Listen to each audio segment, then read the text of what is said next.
Okay, the rich young ruler. How was Jesus in relationship with him? What did he do? How was he present? We said, well, one of the main things he did is he looked at him and he loved him. He looked at him and he loved him. Two responses.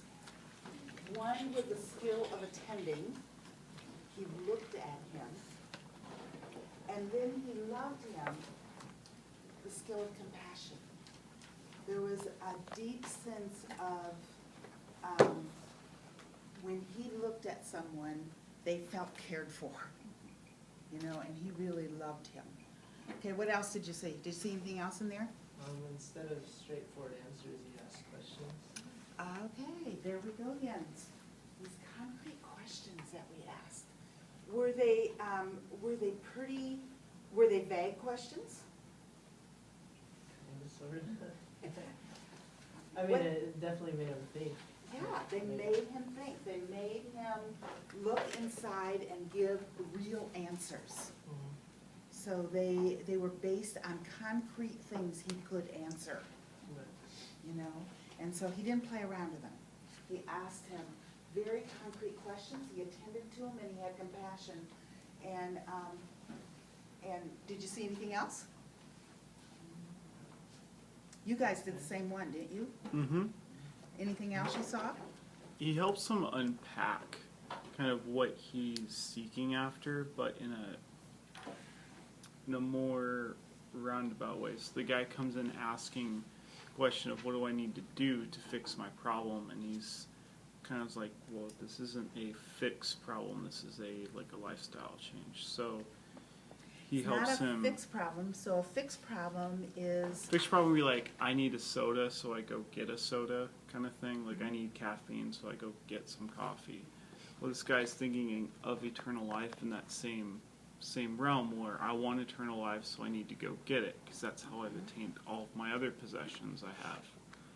And Christ is saying, you don't get it. You don't just go purchase it. It's a gift. But What kind of problem did he have? He had a heart problem.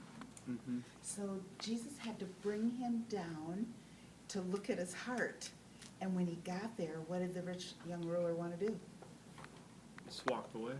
Yeah. He didn't want to deal with what was in his heart. How many times do we not want to deal with what's in our hearts? Okay? And he didn't want to deal with it either. So sometimes these relationship skills will lead you to a place where people say, no, I don't want to go there. I'm not ready for this. I don't want this. I don't want to go this deep. Can you love him anyway? Jesus did. Jesus loved him anyway. It's a beautiful, beautiful picture of rejection and what to do with unrequited love. Okay? Jesus just loved him anyway. Received him the way he was. And if he would have come back, Jesus would have loved him again. And can we do that? Or do we push and want to fix and make people hear what we have to hear, what we have to say? No, there's a much gentler way. And remember, Keating's 3 things that we need. We need affection. We need love. Love is the change agent. God demonstrated his love by sending his son and allowing him to die for us. That's a huge loving statement.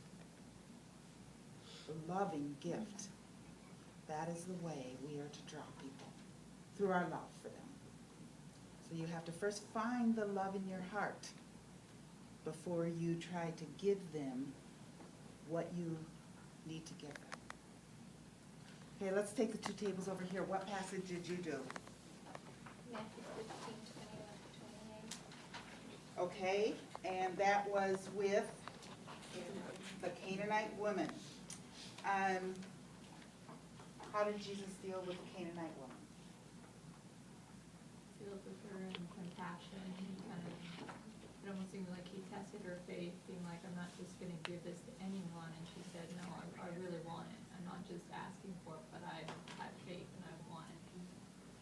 He wanted to do what? see if she was really committed, if that's where her heart was. Is this coming from your head or is this coming from your heart? How committed are you? And how did he respond to her right at the very beginning? He was As silent. a dog. He was silent. He used silence. It says in that passage, let me see, this is the 15:21. Have mercy on me, my daughter is suffering terribly from demon possession. Jesus did not answer a word. And the disciples wanted to send her away. Yeah, sometimes silence is the best tool. It's part of attending. You're listening to them, you're hearing them, what do they need? And sometimes what they need is silence. You just need to attend to their person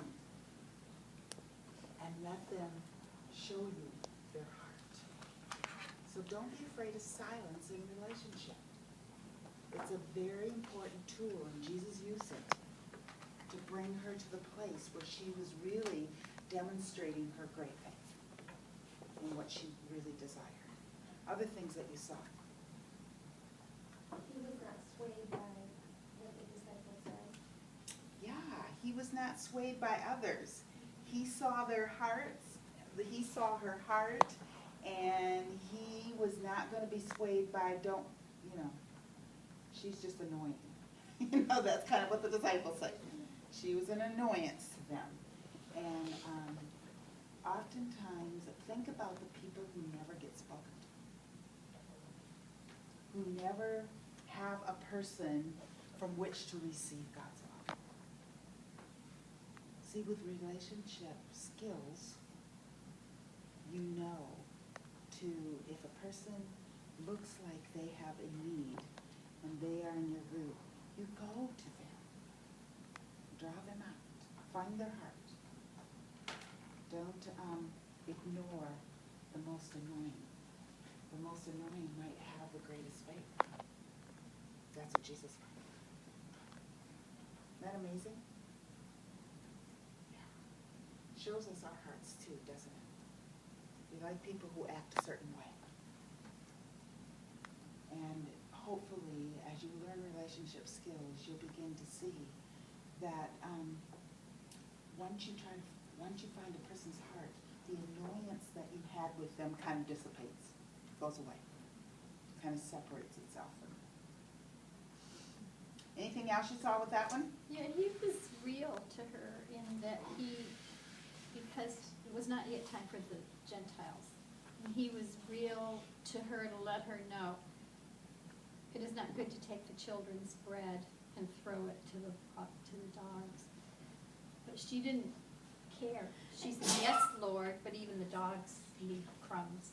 So that's when he realized, okay, women, you have this is wonderful, this is great. Abide it, and he did. Yeah, it was almost like Jesus wanted to make sure Right. that she wasn't just taking for her own advantage, but she was really taking because she wanted what he had to give. Yeah, and she could see that. And so to be able to be sure that a person is sincere. We don't drop our pearls before swine. And to make a person sure. And I would say, when we respect people, one of the relationship skills is to respect.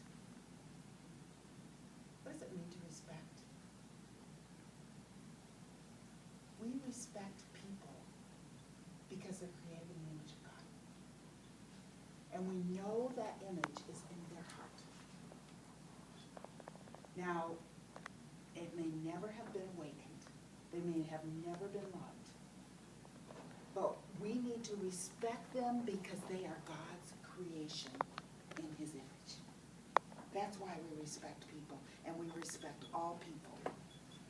People that are very different from us and people that are very like us. If you can't respect the person in front of you, then it would be best not to work with them. It's really important to be able to respect. And sometimes for us, gets in the way of respect is the sin that we see in their lives. They're a homosexual. They're committing adultery. That never stopped Jesus. He knew that the capacity to not be there had not been developed. And he was going for that. Going for the core of the heart where the image of God is. That's where you want to awaken. And that means they need to be loved. Because the way God awakens that is through love. Through giving us what we actually need. And so respect is really important when you see Jesus' respect for her here. And he was genuine with her. He wasn't afraid to talk about the truth, even though it hurt. And it was hard.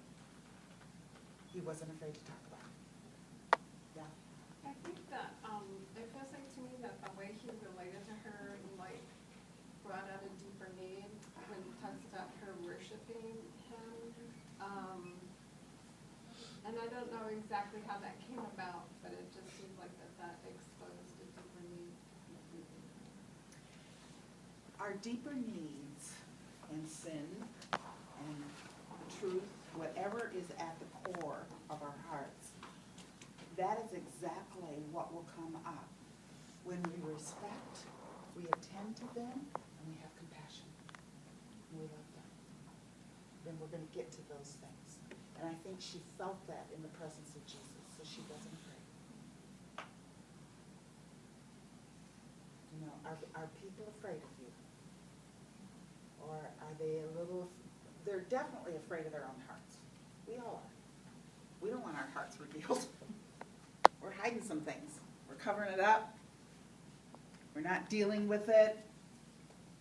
Because we're afraid that if people know that, they won't love us. They won't love us there. And so we hide those things and we cover them up. And he's saying the way you get to those things is through love. Having compassion. That you respect what God created in them. And you love that part of them. And you ask some good concrete questions and you attend to them. And they're going to feel safe. They'll feel secure. And they'll begin to realize that maybe if I said this, I would still be loved. That's what we really want. We want to be loved in the places in our hearts that we feel nobody knows about. And these skills will get you to those places when you use them well. Okay, we got 2 more to go. Ro, what did your group do back there? You guys. Okay, so Ro's group. for one thing, it's the Samaritan woman. Okay, the Samaritan woman at the well. He initiates breaking all the boundaries socially and whatnot, and leads in that and just kind of does that. And Even being a man and a woman together. right. Yeah, I mean, and a Samaritan and a Jew. There were so many boundaries that he was breaking at that point. But that Samaritan woman was still created in the image of God. And he respected her for the truth of what was at the core of her heart that needed to be brought out. So good, yeah. What else? Another thing that I noticed was it's obvious that, I mean, Jesus knows her, knows who she is in her heart. And in this passage, it's obvious that he's pinpointed somewhere that he wants to go and lead her into her heart about. And as he does that, and as he's asking questions and leading her there, he consistently speaks truth of who he is, of who God is, as they go into that. So being able to speak truth in love is a big part of compassion. If you don't really love, it's going to be very hard to speak truth because you're gonna worry about their response. You're going to worry about how they're going to react. You're going to be afraid that they won't receive you, and so you don't speak truth.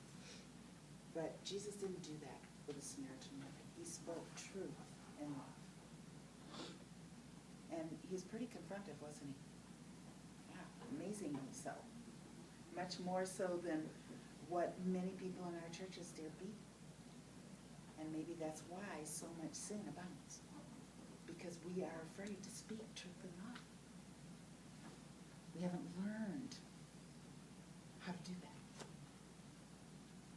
Anything else with the Samaritan woman? He's developing a relationship with her before he points out and asks her, where her husband is. Yeah, yeah.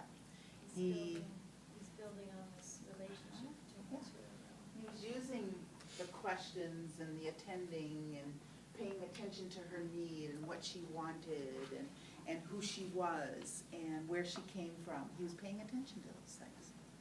Yeah. Really important part of having, relating with another if you want to get to their heart. Okay, and you guys at this table did Jesus with the children. And how was Jesus when he attended to children? He was very affectionate, verbally and physically. Mm-hmm. Verbally and physically affectionate. He was giving that first need, wasn't he? Children, in order to feel secure, need to feel that people can put their arms around them and love them. You know what? We need that too. We need that too. We need those arms around, not superficial hugs, but when we've shared something that's deep in our hearts, we need to know that that person still cares about us and isn't just going to ignore us or ostracize us or never sit at our table again. Okay? We need to be able to welcome he welcomed all the children. I love that piece. Was there anything else? He used it as an object lesson, what the kingdom is to be like. Yeah. Come. Yeah. I will give you rest. I love that. He was busy. He was busy with people all around him and lots of distractions there. And then he was aware of the ones who brought the children, their hearts, the children's hearts, and his disciples. And he must have turned from what he was doing because he cared. He chose to pay attention to the children. And why did he want us to become like children? So accepted. They are so accepting. What are they? The children are accepting of everyone. They'll push some people away. Trusting. When do they trust? And they see the truth. When they see what? Truth. When they see truth, even more than that, when they see love. When they experience love, children feel secure and they trust. They just trust those who love them. So when you're in relationship with someone, your number one task is to convince them, not with words, but with these skills, that you love them. When they experience your love, they will be ready to move into transition, into change, into looking at their heart, into looking at their deep things. But Jesus wanted us to be like children because he wanted us to accept his love and give him our sin. Isn't that what he wanted? Yeah. To acknowledge the truth of our hearts and give it to him so that he could really, so we could experience his love. Our sin stands in the way. And so we want that in relationship. That should be our goal, is to love people enough that they can open their hearts to a place that they haven't opened to before. You guys did a good job. These are the 5 relationship skills. Those are the ones we're going to work on in the next 3 weeks in this one. We're going to start with the top one, and that's attending.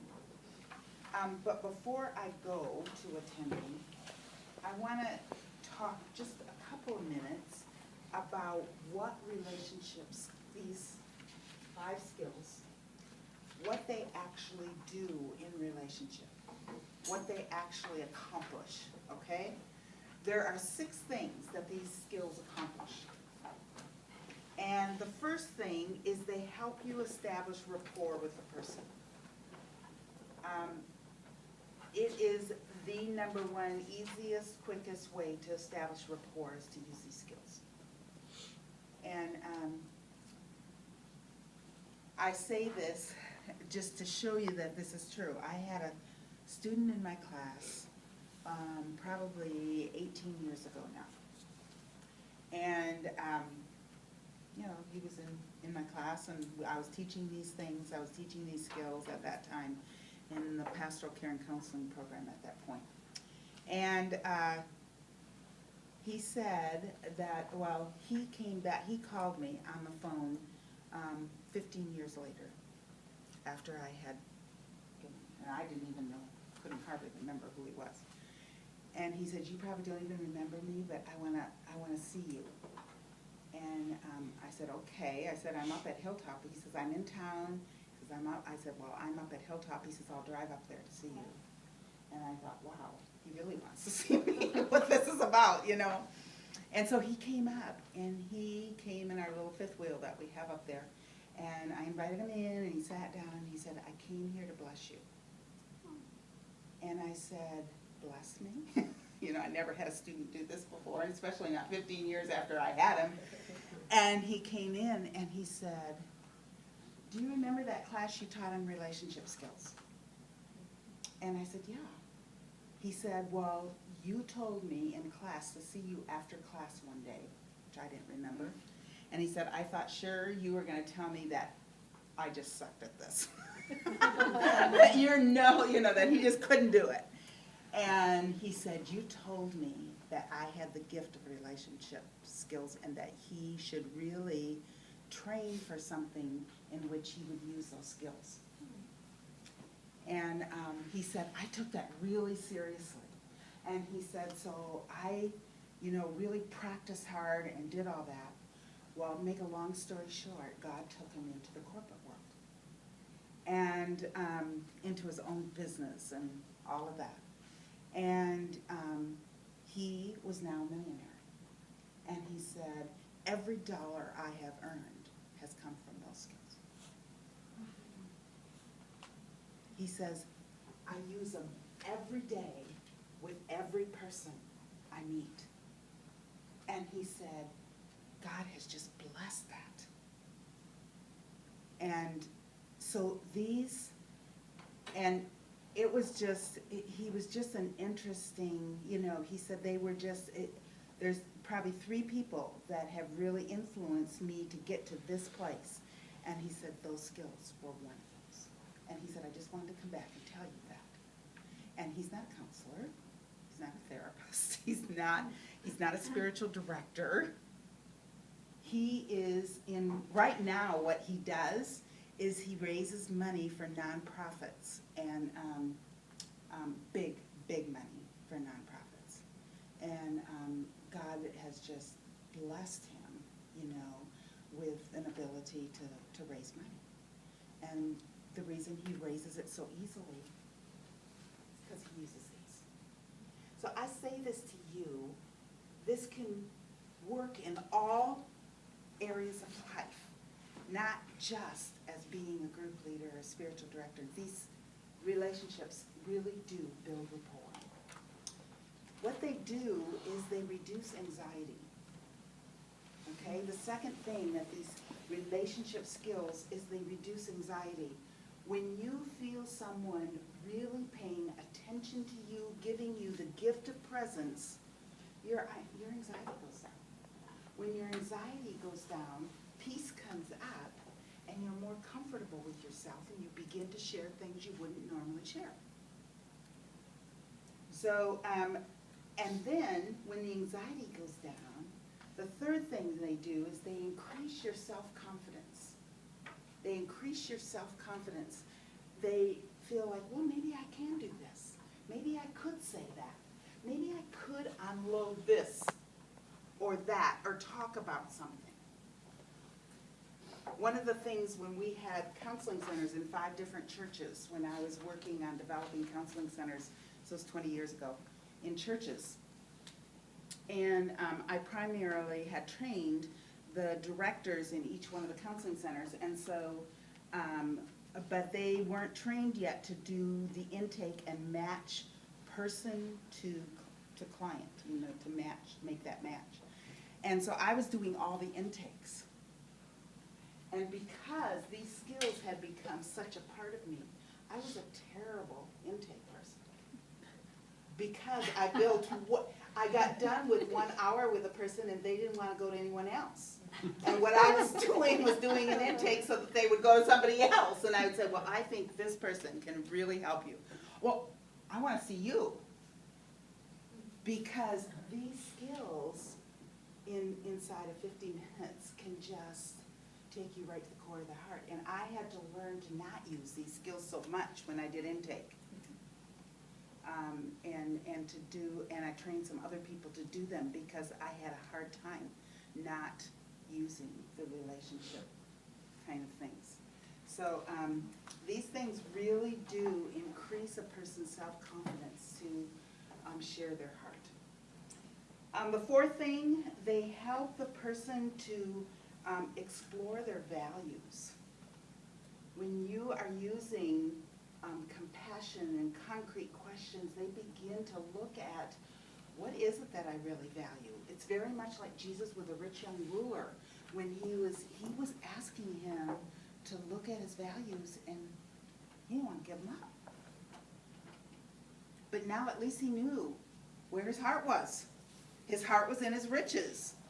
Now he was going to have to struggle with that until he got to the place where he can give up what was in his heart. But those relationship skills that Jesus used got him right to the core of his value structure and what he really valued. Number 5, they increase your motivation. So whatever motivates you, it increases you to be motivated towards that more.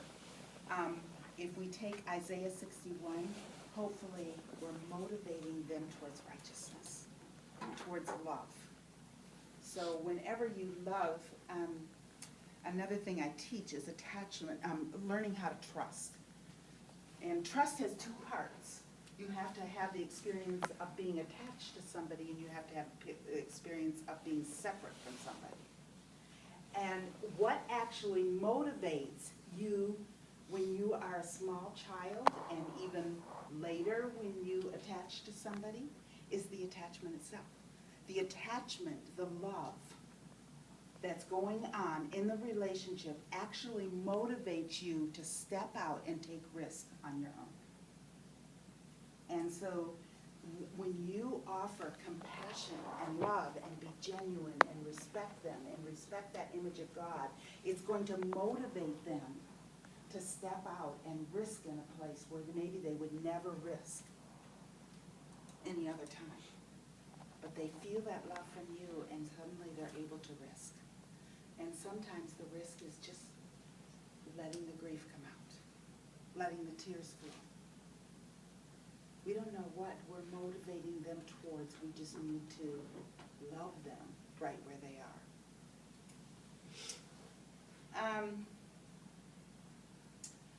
When you start peeling your heart, that's how John Coe talks about it, but when your heart starts feeling safe enough to be released, what happens is that you have more ability to have spiritual discernment. You have more ability to have spiritual discernment. So part of what you're doing ultimately is increasing this person's spiritual discernment. So, and the discernment is, are they going to choose their desire or God's?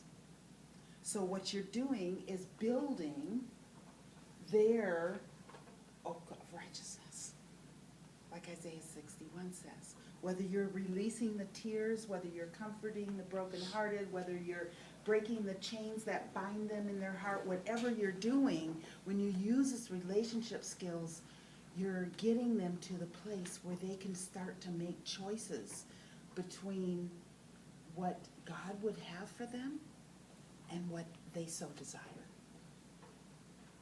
And whenever we follow our own desires that are not God's will for us, it takes us into a path away from God. And hopefully you are motivating them to take choices that will move them towards God and deeper into his heart. Okay? So that is what these skills do. Now, we still haven't talked about them, practiced anything, but I felt like you needed a little background on where we're going, what we're doing here. And when I teach this at Talbot, they have spent time thinking about some of these things, and so I wanted to get you on board with some of that and see that Jesus does it. He's called you to do it. I think he's called, you know what I really believe deep in my heart? Is that every person in the church should know these skills. There should not be a person in the church. When you come into the church, new members class should teach the skills. Because you are going to relate differently. You are going to be in relationship differently. You're going to be coming from the image of God in you, not out of your own desire to be friends with the right person or be in the right group or get money from somebody. I don't know what you're in a relationship for, but we get into relationships for all the wrong reasons. And I think when you come to Jesus and you join his group, you're to stand separate from the world. And to stand separate from the world means I'm making decisions now out of God's desire for me. At least that's what I'm trying to do. And part of that is the way God designed for us to be held in relationship with him is through relationship with others, the community, the body of Christ. The family of God is to hold you in relationship to God. And the way we hold each other in relationship with God is to be this way with each other, attending to each other, showing compassion, asking questions that make them search their hearts, being genuine with them, not putting on an air like you know more, but rather saying, my own heart is just as messy. I was in class the other day talking, and I asked them what they took away from John Coe's first class with them. I said, what was your takeaway? I want to hear it. And one guy said, I just have a messy heart. And I just went up to him and I said, welcome to messy hearts, because we all have them, you know? But we're so afraid of them in the Christian world because we're not doing this. And so I think everybody ought to know these skills. So I'm glad you're here because you are going to help this permeate into EV Free and into a few other churches. So, let me talk a minute. Do you need to stand up or something? Are you sick of me talking? Stand up and just rub each other's back.